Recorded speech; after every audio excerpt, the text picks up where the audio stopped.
Teman-teman media dan seluruh masyarakat Indonesia yang saya cintai, berdasarkan data yang kami peroleh, studi di luar negeri mengkonfirmasi menurunnya tingkat kematian karena COVID-19.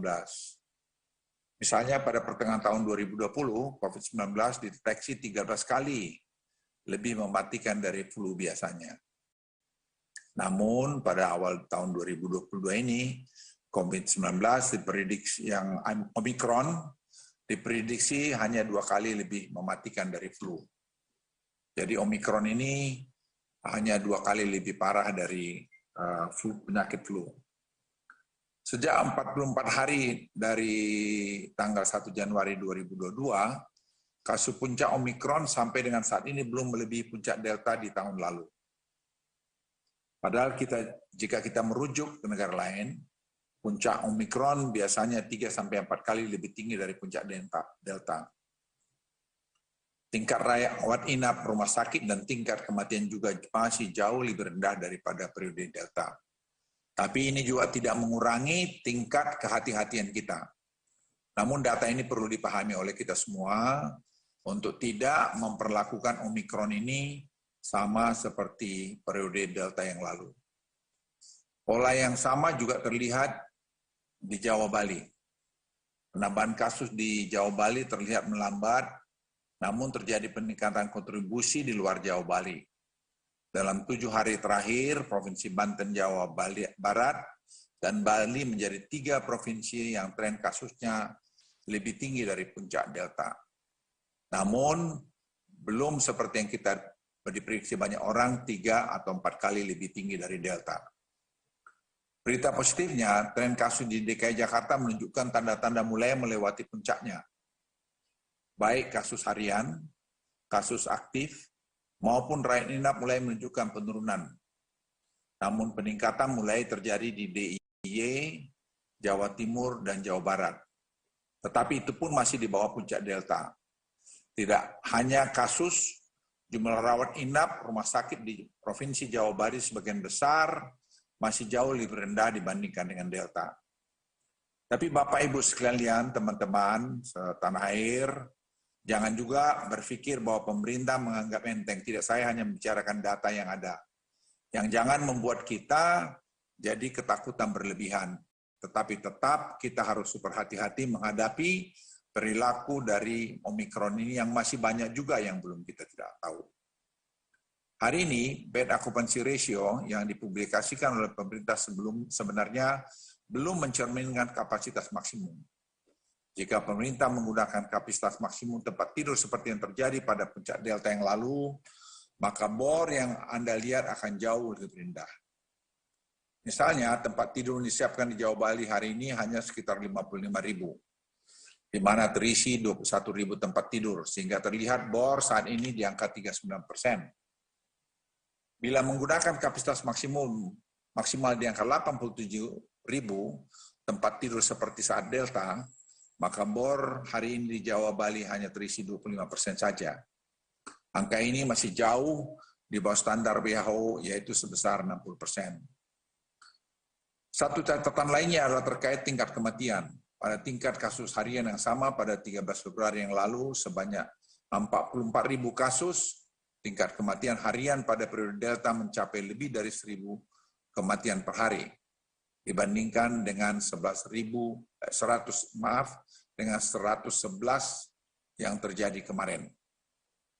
Teman-teman media dan seluruh masyarakat Indonesia yang saya cintai, dengan data tersebut saya meminta masyarakat tidak perlu terlalu khawatir berlebihan ketika kasus masih naik cukup tinggi atau ketika sekitar kita mulai banyak orang terdekat terkena infeksi dari varian ini. Bahkan di kantor saya sudah cukup banyak yang dilakukan tes dan hasilnya positif. Nah, termasuk di keluarga saya, anak cucu saya, supir saya, dan sebagainya. Namun, dari pengalaman kita semua itu, saya kira di sekeliling kita sama, mereka tidak terlalu lama kemudian menjadi negatif kembali. Mereka hanya perlu diisolasi mandiri, mengkonsumsi obat-obatan yang dianjurkan dan beristirahat di rumah. Karena data menunjukkan bahwa sebagian besar masyarakat terinfeksi hanya mengalami OTG bahkan gejala ringan. Saya perlu menegaskan bahwa mereka yang bergejala berat hingga meninggal teridentifikasi sebagai orang-orang yang memiliki komorbid, lansia atau belum melakukan vaksinasi lengkap. Kelompok-kelompok inilah yang perlu diwaspadai, membatasi aktivitas pribadi hingga mawas diri. Saya mohon sekali lagi, jangan ada rakyat diprovokasi untuk tidak mau divaksin.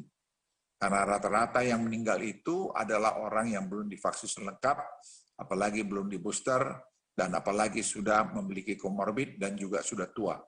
Kita punya tanggung jawab pada sekeliling kita masing-masing. Dihadapkan pada karakteristik Omikron yang berbeda dengan varian Delta, dan melihat perkembangan situasi rumah sakit yang ada, dengan tetap mengedepankan aspek kesehatan, pemerintah masih melihat adanya ruang bagi kita untuk tidak menginjak rem terhadap ekonomi terlalu dalam. Ini dilakukan semata-mata terus menjaga keseimbangan sektor kesehatan dan ekonomi tetap baik. Untuk itu, periode PPKM minggu ini, pemerintah akan menyesuaikan kembali batas maksimum work from office di level 3, yang sebelumnya 25% menjadi 50% atau lebih. Selain itu, aktivitas seni budaya dan sosial masyarakat, serta fasilitas umum, seperti tempat wisata juga dinaikkan menjadi 50%. Detail dari peraturan ini akan tertuang nanti dalam Inmendagri yang akan keluar hari ini. Dengan begitu, para pedagang di pinggir jalan, mulai dari tukang gorengan, tukang bakso, hingga para pekerja seni seperti penampilan wayang, dan para aktor drama dapat tetap melakukan aktivitas dan tidak perlu dirumahkan akibat dampak kebijakan ini. Namun saya titip penerapan protokol kesehatan harus tetap disiplin, utamanya dalam penggunaan masker. Dan sekali lagi juga jangan lupa untuk melakukan vaksinasi 1, 2, dan booster, karena vaksin sangat cukup, saya ulangi sangat cukup, tidak ada masalah. Secara spesifik saya juga meminta kepada pemerintah daerah dan Forkominda setempat agar berhati-hati dan tetap humanis dalam tiap melakukan himbauan pada masyarakat. Utamakanlah penerapan protokol kesehatan dibandingkan sekedar membubarkan. Saya ulangi, utamakanlah penerapan protokol kesehatan dibandingkan sekedar membubarkan. Pemerintah juga sangat berhati-hati dalam menerapkan kebijakan karantina bagi PPLN. Ketika beberapa negara di dunia sudah menerapkan bebas karantina untuk masuk ke negaranya, pemerintah akan tetap menerapkan kebijakan karantina 5 hari bagi PPLN.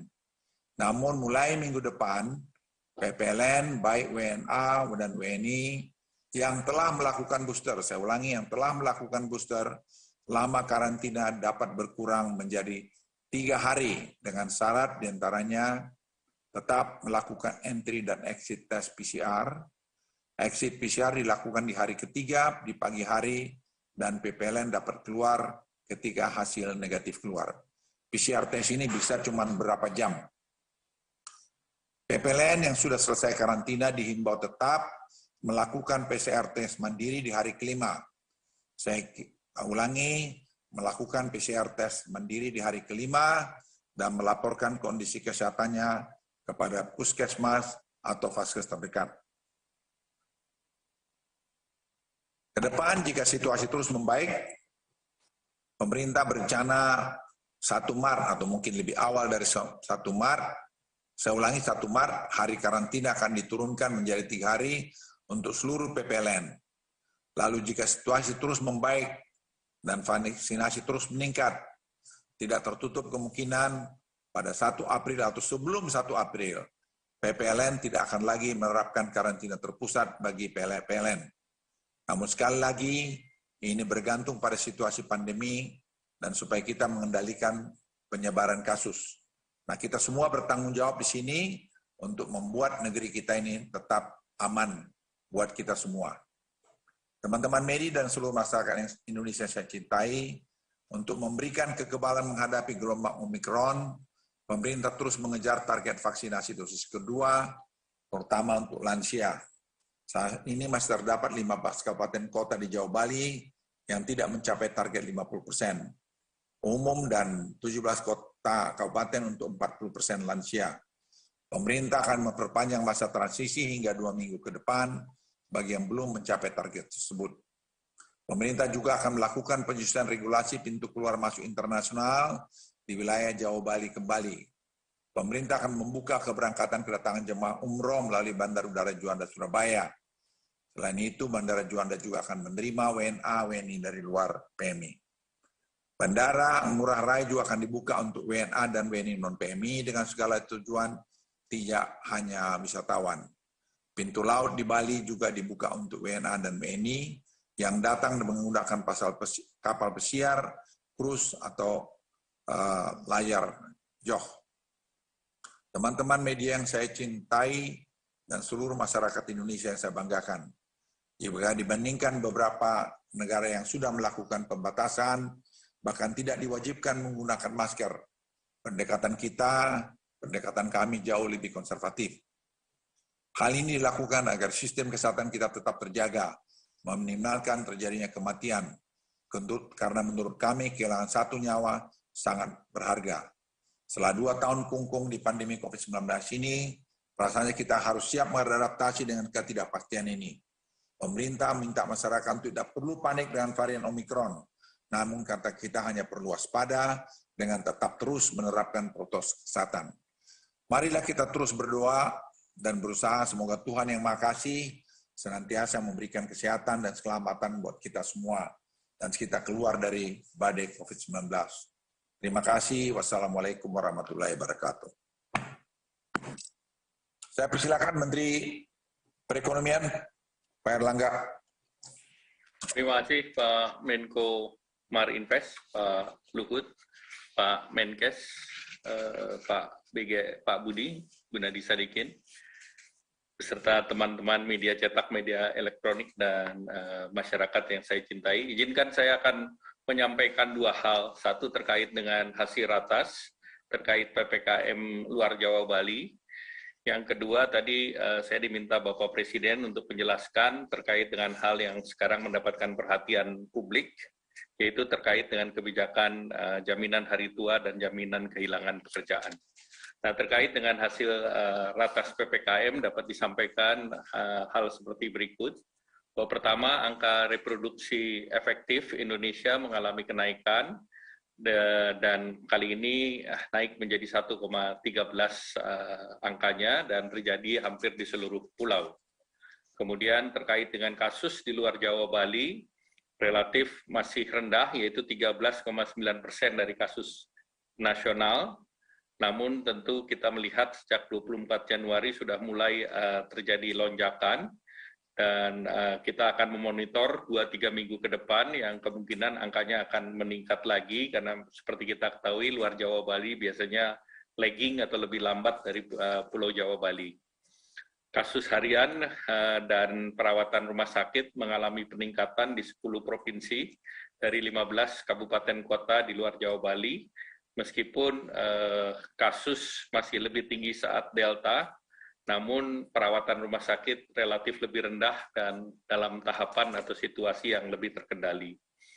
Terkait dengan bor COVID di rumah sakit dan isoter, ini rasionya masih relatif rendah, yaitu 30,52%. Untuk bor seluruh provinsi luar Jawa Bali itu kurang dari 20%, kecuali Sumatera Selatan 30%, Papua Barat 25%, Kalsel 23%, Sulut 23%, dan Bengkulu 21%.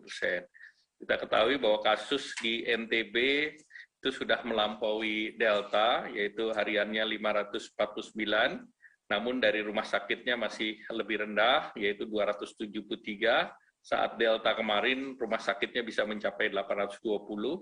Demikian pula di Papua, yang kasusnya sudah 615, namun di rumah sakitnya masih 119, pada saat Delta yang lalu bisa mencapai 618. Terkait dengan isolasi terpusat, saat ini masih terkendali di level 2,88%, dan pemerintah diminta untuk mempersiapkan 2-3 kali pemerintah daerah dalam beberapa rapat beberapa waktu yang lalu, yaitu dibandingkan lonjakan Delta, yaitu antara 69.000 sampai 91.000 tempat tidur sebagai langkah mitigasi di luar Jawa Bali. Terkait dengan vaksinasi dosis pertama dan kedua, secara daerah vaksinasi dosis pertama masih ada 3 provinsi dengan capaian di bawah 70%, yaitu Maluku, Papua Barat, dan Papua. Dosis kedua 10% yang masih di bawah 50%, yaitu NTT, Kalsel, Sultra, Sulteng, Sulbar, Maluku Utara, Aceh, Papua Barat, Maluku, dan Papua. Pemerintah sesuai arahan Bapak Presiden diminta terus mengakselerasi vaksinasi, terutama di luar Jawa Bali, baik yang kedua maupun yang dimulai booster ketiga.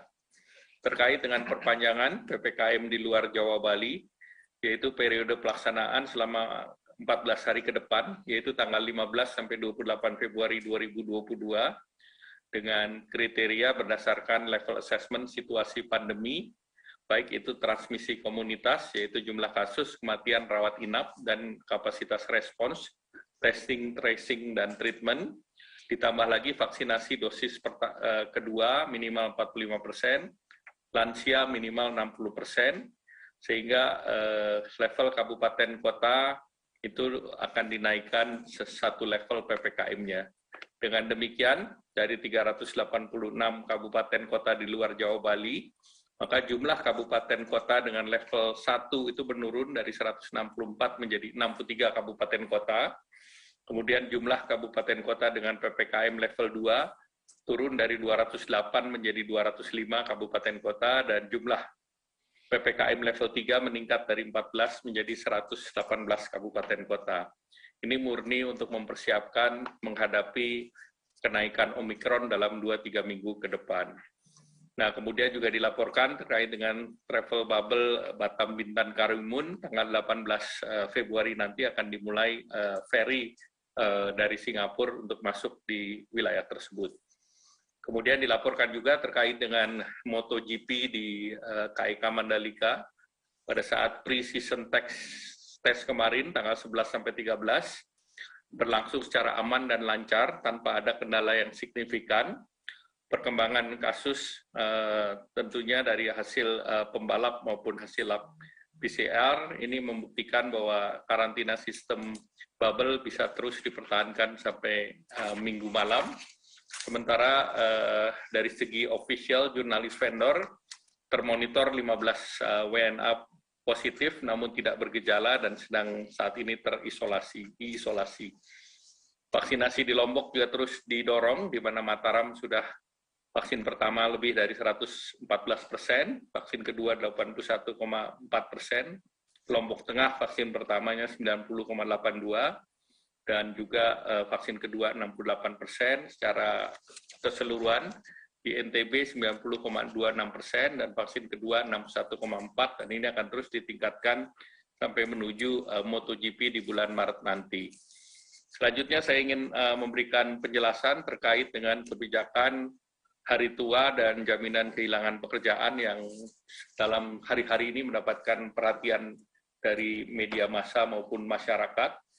Nah, kami sampaikan bahwa pada tanggal 2 Februari yang lalu, pemerintah mengeluarkan peraturan Menaker nomor 2 tahun 2022 tentang tata cara dan persyaratan pembayaran manfaat jaminan hari tua. Dan saat ini terdapat 2 program perlindungan pekerja, dan dapat disampaikan bahwa jaminan hari tua berbeda dengan jaminan kehilangan pekerjaan. Jaminan hari tua merupakan perlindungan pekerja atau buruh untuk jangka panjang, sementara jaminan kehilangan pekerjaan merupakan perlindungan pekerja jangka pendek yang juga diberikan kepada pekerja dan buruh.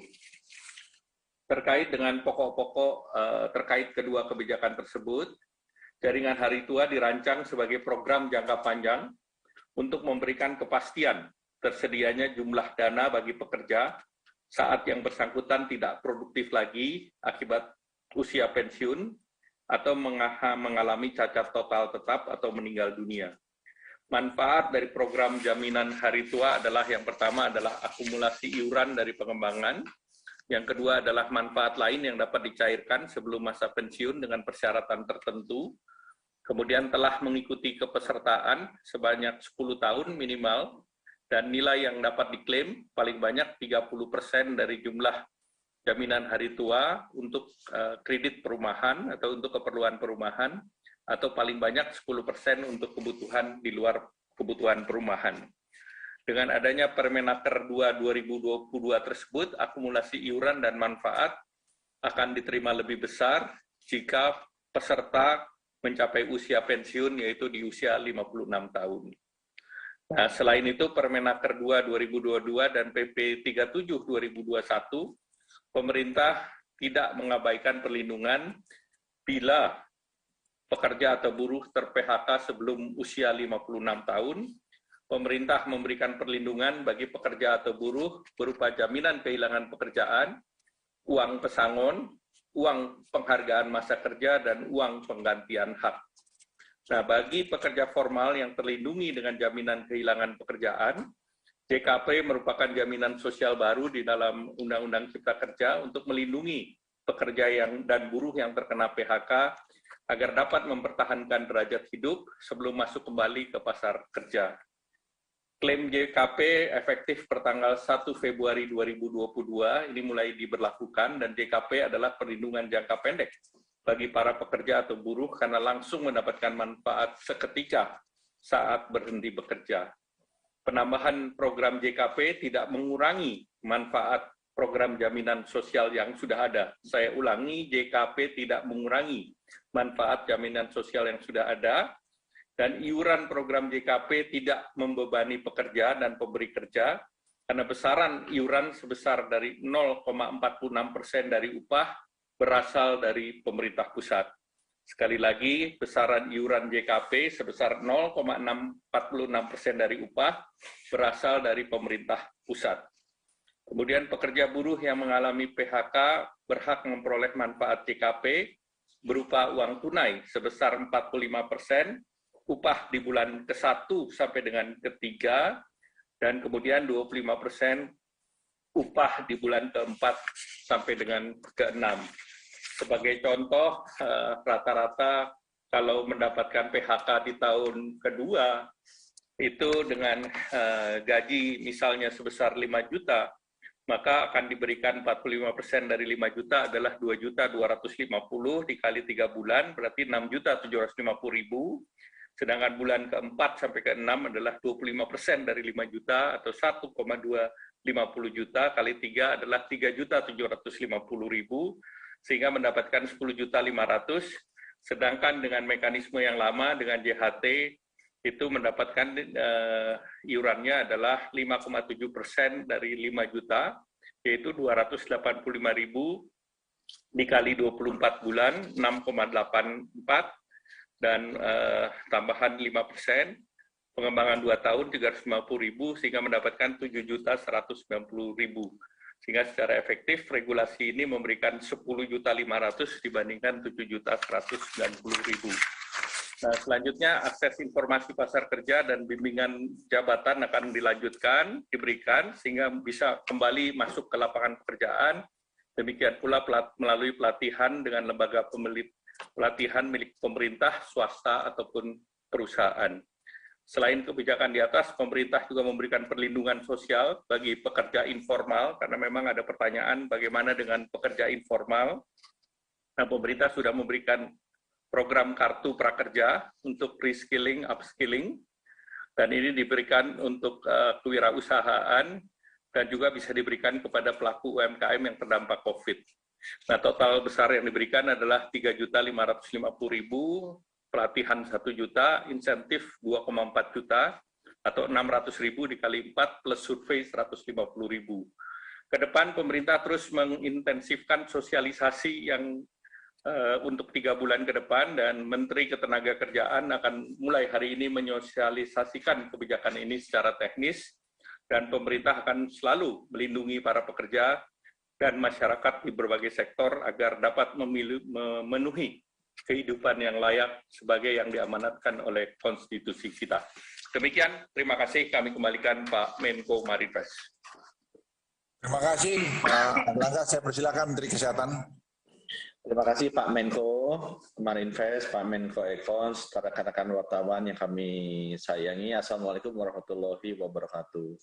Kami update sedikit situasinya. Memang kasus sempat meningkat sampai 55.000 per hari, mendekati puncak Delta yang 56.000 per hari.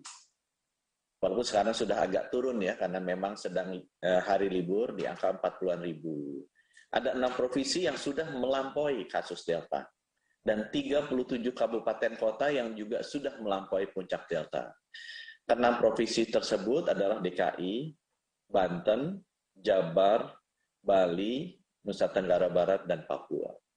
Nah, untuk informasi teman-teman media, semua provinsi yang sudah melampaui puncak Delta kasusnya, itu rumah sakitnya sekitar 30%-an dari puncak Delta.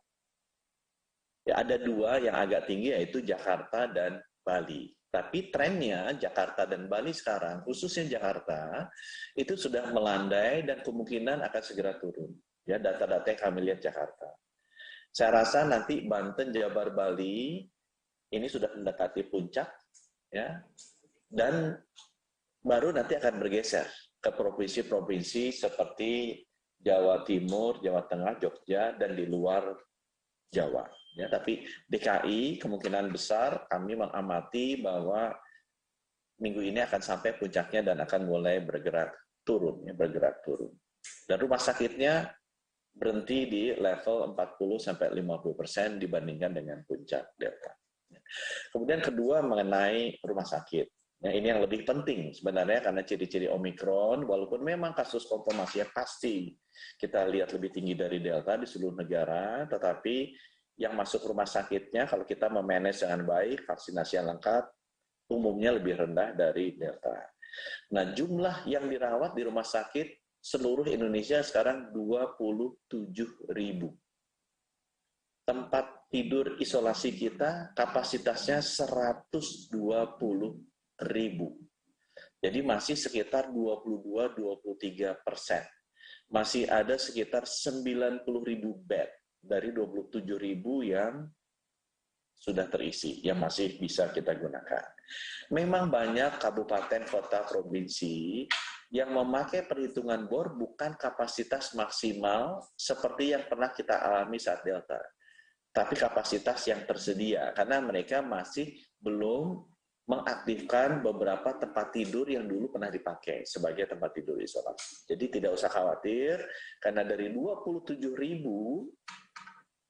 orang yang dirawat karena COVID, itu masih 22% dari total kapasitas tempat tidur COVID kita yang 120.000, dan total kapasitas tempat tidur rumah sakit seluruh Indonesia 400.000. Jadi itu angkanya, 400.000 total, 120.000 kita siapkan buat COVID, waktu puncak Delta sempat 100.000, sekarang 27.000. Nah, memang kami juga dari 27.000 ini, lebih dari sekitar 15.000 itu sebenarnya OTG atau ringan. Nah, kami memang mengharapkan nanti rakyat, media juga bisa mensosialisasikan, kalau misalnya tanpa gejala, OTG atau ringan, saturasinya masih di atas 55%, bisa dirawat di rumah lebih enak. Pada rumah sakit nanti malah bisa tertular, keluarganya juga susah melayaninya. Kalau masih di bawah 95% saturasinya, ya ada batuk sedikit, ada demam sedikit, pilek, nggak apa-apa, bisa dirawat di rumah. Kita juga sudah melakukan layanan telemedicine lebih ke 350.000 rakyat dan 100.000 sudah menerima obatnya. Dan rencananya atas arahan Pak Menko Ekon, selain di Jawa Bali, mulai minggu ini kita akan lakukan juga keluar Jawa Bali. Itu kondisi rumah sakit. Yang terakhir mengenai vaksinasi. Bapak Ibu, yang meninggal itu 60% lebih belum divaksinasi atau vaksinasinya belum lengkap 2 dosis. Yang masuk ICU, 60%-an itu juga vaksinasinya belum atau belum lengkap. Jadi Bapak Ibu, tolong bantu saudara-saudara kita agar segera divaksinasi. Karena itu tadi, 60% yang wafat itu belum divaksinasi atau vaksinasi belum lengkap. 60% yang masuk ke ICU itu juga belum divaksinasi atau vaksinasi lengkap. Oleh karena itu, tolong didorong ya vaksinasi lengkapnya. Kita sekarang baru 7 provinsi yang vaksinasi lengkap 2 dosis 70%. Dan baru 4 provinsi yang vaksinasi lansianya 70% 2 dosis, yaitu Jakarta, Bali, Jogja, dan Kepri. Yaitu akibatnya mereka amunisinya kuat. Kalau ada nanti datang Omikron ya, yang kena insya Allah tidak masuk rumah sakit dan tidak wafat. Tapi yang lainnya vaksinasi dosis 2 itu masih relatif belum mencapai 70%. Jadi tolong Bapak Ibu, saudara-saudara kita, orang tua kita yang belum divaksinasi dosis kedua atau belum vaksinasi, cepat divaksinasi. Kami juga menyampaikan, kami juga lihat bahwa yang belum divaksinasi dosis 2 ini, yang di atas 3 bulan, jadi udah terlambat, itu ada 10 juta lebih. Yang di atas 6 bulan, ada 2,5 juta. Kita sudah lihat provinsinya, nah kami minta tolong nih, untuk yang belum 2 dosis, tolong segera dilengkapi vaksinasinya. Jangan tunggu-tunggu lagi, jangan pilih-pilih vaksinnya, langsung disuntikan. Karena kenapa itu tadi, yang masuk ICU dan yang wafat, itu banyak yang belum lengkap dan belum divaksinasi. Yang sudah di atas 6 bulan, itu harus diulang vaksinasinya, ada 2,5 juta, kita pun berlebih vaksinnya. Jadi Bapak Ibu, teman-teman, saudara-saudaranya yang sudah divaksin pertama kali, belum lengkap, kemudian tidak vaksinasi kedua, itu ada 2,5 juta di seluruh Indonesia. Cepat suruh ulangi lagi vaksinasinya, kita toh banyak vaksinnya. Ya mudah-mudahan kalau kita vaksinasi yang lengkap, ya akan cepat terlindungi. Bapak Ibu, banyak yang menanyakan, tadi Pak Menko bilang, kita mesti niru sana, Singapura, Denmark, Inggris, Bapak Ibu. Simple-simple aja. Kalau misalnya sekarang lagi musim hujan, dan kita lagi musim flu juga, jangan keluar hujan-hujanan. Kalau ataupun mau keluar hujan-hujanan, pakai payung atau jas hujan. Tapi apakah kita berhenti, nggak boleh kerja ke kantor atau nggak boleh ke mall? Ya enggak, hidup normal saja. Kalau contoh kedua, sekarang lagi musim demam berdarah, ya kalau bisa jangan keluyuran sering-sering di taman. Atau kalau enggak, semprotlah rumahnya. Ya. Tapi apakah kita tidak boleh kemudian bekerja, nggak boleh hidup ke mall? Ya enggak, tetap boleh. Nah sekarang sama juga. Kalau COVID-nya sekarang lagi naik, ya gimana? Ya tetap aja protokol masker kesehatannya, maskernya tetap dipakai. Vaksinnya tolong dilengkapi. Kalau itu dua-duanya sudah dijalani, ya tetap hidup normal. Boleh bekerja, boleh datang ke mall, ya tapi jangan lupa. Sekarang lagi musimnya COVID, pakai masker, dan juga vaksinasinya dikejar. Demikian dari kami, Pak Menko. Terima kasih. Wassalamualaikum warahmatullahi wabarakatuh. Ya, terima kasih Pak Budi. Saya persilakan pertanyaannya. Iya, Pak Menko, ada yang disampaikan pertanyaan.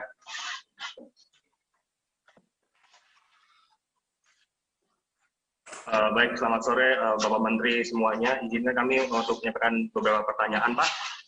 Yang pertama mungkin untuk Pak Luhut dan juga Pak Budi Gunadi. Terkait dengan epidemiolog dari Universitas Airlangga menilai Jakarta telah mencapai puncak penularan Omikron pada 3 hari belakangan. Ditambah juga Wisma Atlet juga sudah beberapa hari mencapai kasus 0 kasus dalam Omikron sendiri. Dan ini apakah benar bahwa puncak kasus ini ataupun puncak kasus Omikron ini sudah terlewati? Lalu kedua, kasus kematian juga sudah menyentuh angka ratusan. Apakah akan ada jadi sinyal pengetatan lebih lanjut? Atau bahkan untuk rem darurat, dan juga kita melihat angka kematian dalam beberapa hari ini juga sudah mencapai ratusan. Apakah sudah ada mitigasinya atau seperti apa, dan juga mungkin ada penyebabnya begitu. Lalu berikutnya untuk Pak Budi Gunadi, terkait dengan telemedicine sendiri ini pembenahannya seperti apa, karena kenyataannya memang saat ini masih ada pasien COVID yang saat ini sedang isoman masih harus membayar untuk mengakses obat via telemedicine, dan juga obat yang diberikan juga beberapa bukan mengikuti rekomendasi dari ID atau yang terbaru yang disebutkan oleh Kemenkes. Lalu berikutnya pertanyaannya untuk Pak Airlangga terkait dengan JHT ini, Pak. JHT ini kan dengan katanya adalah uang pensiun, dan juga nanti untuk masyarakat yang berhenti kerja sebelum masuk umur pencairan JHT itu nanti mekanismenya seperti apa? Apakah nantinya akan ada skema-skema lain dari pemerintah begitu untuk yang mereka yang terkena PHK, dan juga untuk perusahaan-perusahaan yang masih bermasalah dalam melakukan pendanaan JHT ini seperti apa, Pak? Dan juga banyak kritik datang dari anggota DPR terkait dengan Permenaker JHT sendiri. Apakah sebelumnya dari pemerintah sendiri belum ada pembicaraan dengan DPR? Dan apa persiapan pemerintah untuk nantinya rapat dengan DPR terkait dengan JHT ini sendiri? Dan terakhir, 57.000 orang juga sudah menandatangani petisi online terkait dengan JHT. dan bagaimana pemerintah merespon hal tersebut? Terima kasih Pak Menteri semuanya. Terima kasih pertanyaan tadi soal jumlah yang meninggal. Memang jumlah meninggal ada 111. Tapi kalau kita lihat yang meninggal ini, tadi persentase sudah dipaparkan oleh Pak Menteri Kesehatan, itu 60%, kalau saya tidak keliru tadi itu orang yang belum divaksin. Ya, orang yang belum divaksin. Yang kedua, vaksin 1 atau 2. Yang kedua, itu umumnya yang komorbid. Dan yang ketiga, orang-orang yang sudah tua. Jadi kekhawatiran kita tidak ada yang berlebihan. Kalau memang dia sudah divaksin, sudah 2 kali, sudah booster, tidak ada komorbid, ya jalan-jalan aja, tidak perlu ada yang dikhawatirkan berlebihan. Kita belum ada lihat untuk ada pengetatan lagi, tidak. Justru kita pelonggaran yang kita lakukan, tetapi dengan monitoring yang ketat. Memang Jakarta kelihatan dari 3 hari, 4 hari terakhir ini sudah mulai kelihatan ada pelandaian. Dan juga sebenarnya belum sampai melewati Delta. Nah, kita lihat nanti 1 minggu ke depan ini. Kalau itu terjadi berarti kita Jakarta sudah akan selesai. Tapi daerah lain ada yang baru mulai. Jawa Barat sekarang baru mulai. Tapi yang lebih lambat lagi saya lihat itu adalah Jogja. Jogja itu di sini sudah mau naik kencang, Jakarta di Jogja itu masih flat gitu loh. Jadi kita sih percaya bahwa hasil vaksinasi kita, dosis 1 maupun dosis 2 itu berjalan dengan baik. Dan kedua, disiplin kita juga itu selama jalan baik. Kemudian tadi penanganan komorbid. Dan itu saya kira kita terima kasih kepada masyarakat Indonesia yang cukup disiplin mematuhi aturan-aturan yang diberikan oleh pemerintah. Jadi kami sampai hari ini belum melihat ada keinginan untuk pengetatan lagi. Justru kami mendorong dengan protokol kesehatan yang ketat dan sudah divaksin 2 kali, apalagi sudah booster, dengan prokes yang ketat, silakan aja jalan kemana-mana, masuk ke mall, segala macam, gunakan Peduli Lindungi dan seterusnya. Kemudian ya pakai itu juga PCR sekali-sekali atau antigen untuk tadi memeriksakan sendiri kalau ada simptom di dirinya. Itu saja dari saya. Jadi sekali lagi untuk teman-teman media, jangan memberikan ratusan gitu. Sepertinya kayaknya udah besar sekali. Tidak ada kekhawatiran. Anda bisa lihat rumah sakit, juga tidak ada kekhawatiran berlebihan. Seperti misalnya Wisma Atlet, itu jadi ukuran kita yang paling baik, karena jumlahnya yang paling banyak di sana. Jadi penelitian dilakukan Menteri Kesehatan juga di sana. Rumah sakit Soloso ya. Terus kemudian Rumah Sakit Persahabatan, itu tempat-tempat kami menjadi indikator, juga Pertamina.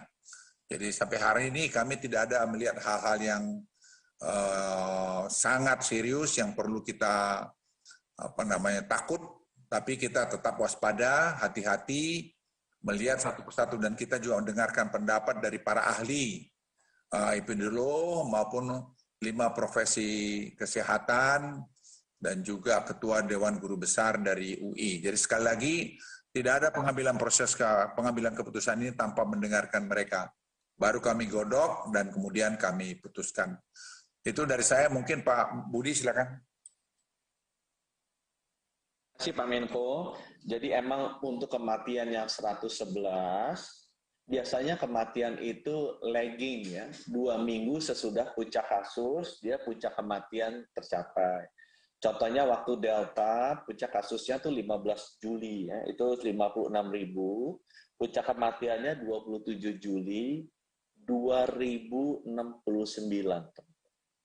Jadi dari puncak kasus 56.000 per hari, yang meninggal 2069 per hari. Jadi sekarang puncaknya Omikron kita sudah dapat 55.000, yang meninggal 111. Ya, dibandingkan dengan waktu Delta 2069 per hari. Ya memang mungkin akan ada kenaikan, belajar dari biasanya kematian itu lagging 2 minggu, tapi saya rasa tidak akan dari 111 event sampai ke 500 atau sampai 1000 itu nggak mungkin. Apalagi mencapai 2069 kematian per hari pada saat puncak Delta. Nah sekarang gimana? Bisa nggak kita menghindari ini? Ya, seperti Pak Menko Marinvest tadi sampaikan 3 kok orang yang meninggal. 1 orang yang sudah tua. Nah kita bisa mempermudah umur kan nggak bisa, gitu ya. Kemudian yang kedua komorbid. Apa komorbid bisa kita hilangkan cepat? Ya nggak bisa. Yang ketiga, belum vaksinasi lengkap. Nah, itu kita bisa lakukan tuh. Jadi buat teman-teman, gimana caranya inisiatif pemerintah supaya ini mengurangi fatalitas? Vaksin cepat-cepat. Ya, semua yang belum divaksin, terutama lansia dan punya komorbid yang terkendali, cepat divaksin dosis kedua dan booster. Kemudian tadi ada pertanyaan, Pak, kalau ada catatan-catatan ketidaksempurnaan di telemedicine, iya, ya dari 358.000 yang sudah kita layani dan 100.000 yang sudah dapat obat, ya memang ada kekurangannya. Kalau ada kekurangan, saya bisa kasih beberapa komplain jalur. Ya. Pertama, bisa komplain ke 119 extension 9. Atau nomor 2, bisa komplain ke nomor 1500567. Yang ketiga, bisa komplain email ke kontak@kemkes.go.id. Jadi kita welcome komplain untuk selalu memperbaiki layanan kita ya. Komplainnya bisa ke 119 extension 9 atau bisa ke nomor 1500567 atau email ke kontak@kemkes.go.id. Silakan. Terima kasih.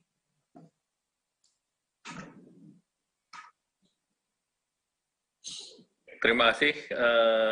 Terkait tadi yang pertanyaan mengenai JHT, pertama terkait dengan mereka yang terdaftar aktif di BPJS Kesehatan, Ketenagakerjaan, yang terdaftar adalah 52 juta, dan pengiur aktif adalah 32 juta. Nah ini total yang kepesertaan. Kemudian dengan regulasi yang baru, Permenaker 2 2022, dan dibandingkan 2015, itu manfaat daripada jaminan hari tua itu bisa diberikan kepada mereka yang pensiun, kemudian cacat tetap maupun meninggal. Nah, oleh karena itu, berdasarkan Permenaker, ini diberikan akumulasi iuran untuk pengembangan atau untuk pinjaman perumahan untuk periode 10 tahun masa kerja adalah 30%. Nah itu kredit kepemilikan rupiahnya sebesar 500 juta atau 150 juta rupiah. Yang kedua, untuk persiapan pensiun itu juga bisa ditarik 10%, itu untuk 10 tahun masa iuran. Nah, kalau ini menggunakan skema daripada yang baru, skema baru ini kami bandingkan manfaat Permenaker 19 2015, di mana iuran jaminan JHT-nya itu adalah 5,7% dari rata-rata yang kerja 2 tahun itu gajinya kira-kira 5 juta, maka 5,7% kali 5 juta adalah 285.000. Nah, total iurannya diberikan 24 bulan kali 285.000 itu adalah 6.840.000. Kemudian biaya pengembangan 2 tahun sebesar 350.550, maka dengan regulasi lama Permenaker 19 2015, manfaat JHT itu 7.190.000. Dan berdasarkan dengan Permenaker tersebut, maka tidak dapat mengakses manfaat 30% untuk perumahan yang tadi saya sebutkan. Bisa sampai 150 juta untuk 10 tahun. Kemudian tidak dapat juga mengakses 10% untuk persiapan pensiun. Nah, jadi manfaat JHT saat pensiun itu menjadi kecil. Sedangkan dengan program uang tunai JKP, ini JKP-nya sendiri sebesar 0,46% ditanggung pemerintah. sehingga pekerja tidak perlu membayar iuran JKP. Nah, kalau JHT kita ketahui bahwa pengusaha ataupun perusahaan menanggung 3,7% dan pesertanya 2%. Ini tidak ada perubahan. Namun daripada uang tunai program JKP itu bulan pertama sampai bulan ketiga itu dapat 45% dari gaji yang 5 juta kalau kita perbandingkan. Berarti dapat 2.250.000 dikali 3. Berarti dapat 6.750.000. Kemudian bulan keempat sampai ke-6 adalah 25% dari 5 juta. Berarti dapat 1.250.000 dikali 3, berarti mendapatkan 3.750.000. Sehingga untuk 6 bulan itu mendapatkan 10.500.000 dibandingkan dengan yang tadi 7.190.000. Jadi ini mendapatkan lebih tinggi daripada skema lama, dan kemudian masih mendapatkan akses 30% untuk perumahan. Dan ini juga dapat mengakses 10% untuk persiapan masa pensiun. Jadi 10.500.000 plus on top yang 30% dan 10% masih didapat, versus yang lama itu tidak didapatkan. Nah, inilah manfaat dari program yang ada. Memang nanti Kementerian Tenaga Kerja akan melakukan sosialisasi, jadi persoalannya adalah secara detail, sosialisasi ini sangat diperlukan, dan ini akan dalam 3 bulan ke depan akan konsentrasi pada sosialisasi terhadap Permenaker yang baru ini. Demikian, terima kasih. Ya, terima kasih. Saya kira udah teman-teman media, udah cukup.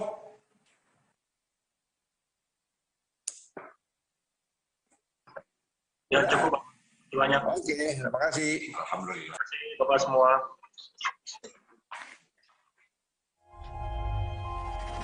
Tidak euforia yang berlebihan. Kita semuanya harus percepat proses vaksinasi ini dan tetap taat terhadap protokol kesehatan.